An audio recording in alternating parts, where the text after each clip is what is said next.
वटपौर्णिमा आपल्या भारतीय संस्कृतीमध्ये अनेक सण मोठ्या आनंदाने व उत्साहाने साजरे केले जातात.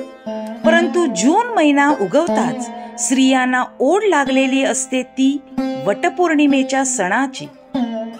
वटपौर्णिमा हा सण हिंदू संस्कृतीत खूप महत्त्वाचा सण मानला जातो.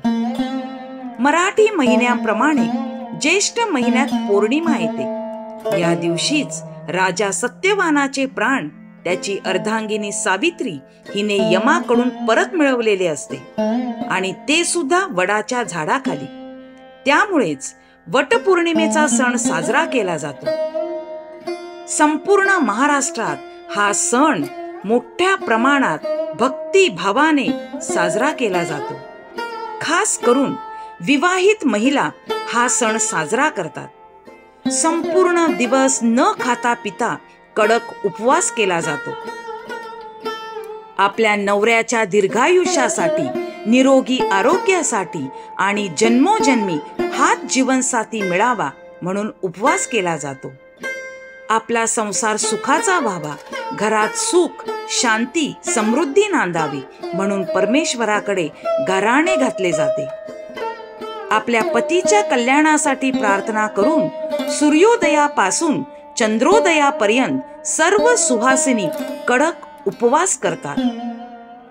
पूर्वीच्या काळी स्त्रिया 3 दिवस काहीही न खाता व पिता आपल्या पतीच्या सुखासाठी उपवासाचे व्रत करीत असत.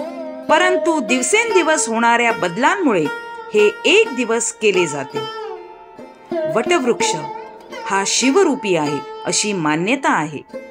या शिवरूपी वृक्षाची पूजा करणे म्हणजे शिवरूपी पतीला स्मरून त्याचे आयुष्य वृद्धिंगत होऊन त्याच्या आयुष्यातील प्रत्येक कर्माला साथ मिळावी ही भावना असते.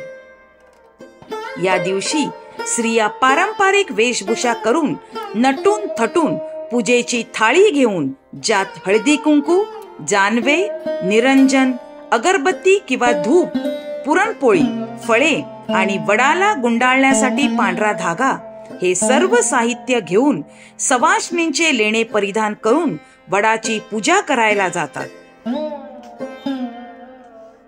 प्रथम वडाच्या झाडाला हळदी कुंकू वाहिले जाते.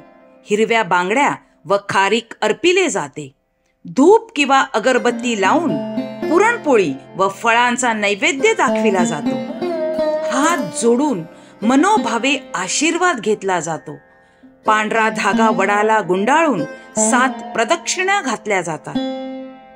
वडाच्या झाडाच्या नैसर्गिक गुणांप्रमाणे आपल्या पतीला सुद्धा आरोग्य संपन्न व दीर्घायुष्य प्राप्त व्हावे हा यामागचा हेतू असतो.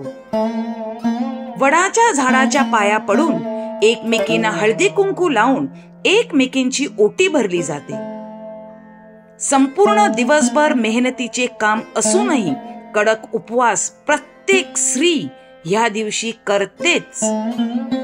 वडाची पूजा करून व रात्री चंद्राचे दर्शन घेऊन त्यानंतर आपल्या पतीच्या मुखाचे अवलोकन करून त्याच्या हातून पाणी पिऊन हा उपवास सोडला जातो. सण सौख्याचा वटपौर्णिमेचा आले उधाण आनंदा, वटवृक्षालाही लाभले मानाचे स्थान. माय सती पुढे साक्षात यमराज हरला, तिच्या सतीत्वामुळे जीवपतीचा तरला.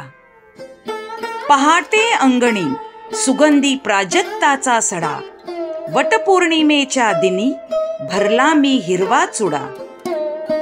वटपौर्णिमेला घालते 7 फेरे वडाला, असाच पती मिळावा म्हणून मागते मागणे देवाला.